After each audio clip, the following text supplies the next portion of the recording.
મારા જીવનનું કદાચ જે તે વર્તમાન ભૂતકાળ વિચારજો, તરત તમને ખબર પડશે કે મારા તો કર્મો એવા છે ને કે ચાંદનો હું પતી જઉં, પણ આ તો મારી માતાના ભરોસે બેહી રહ્યો છે ને મારું જીવન હેડ છે.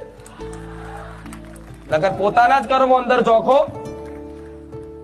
આંખ બંધ કરીને અંદર જો, અંદરથી કદાચ અંતર રૂપી કદાચ હું માતા જ અંદરથી અવાજ કાઢીશ કે દીકરા જીવનમાં કેટલી તે ચોરીઓ કરી, કેટલા નેહાકા લીધા, કેટલાના પૈસા પડાયા, કેટલાના લૂંટ્યા, કેટલાનું અહિત કર્યું, કેટલાને બધું બહુ મારે અમુક વાતો તો એવી છે કે આવા જાહેર મંચમાં મારે કહેવાતી નહીં, પણ એવા ખોટા કાર્યો તમે એવા કર્યા છે કે એની કોઈ હદ નહીં.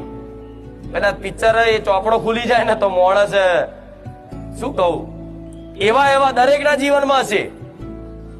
અને મનુષ્યને પાપ કરવું, ખોટું કરવું એ તો મનુષ્યનો સ્વભાવ થઈ ગયો છે, પણ આ બધું તે કદાચ ભગવાન માફ કરવા તૈયાર છે, બધું જ. પણ એક વખત એના ભરોસે થઈ જવું પડે. અત્યાર સુધી જે કર્યું એ કર્યું, હવે પછી ખોટું કરવું નહીં. બસ એક વખત મને બચાવી લો.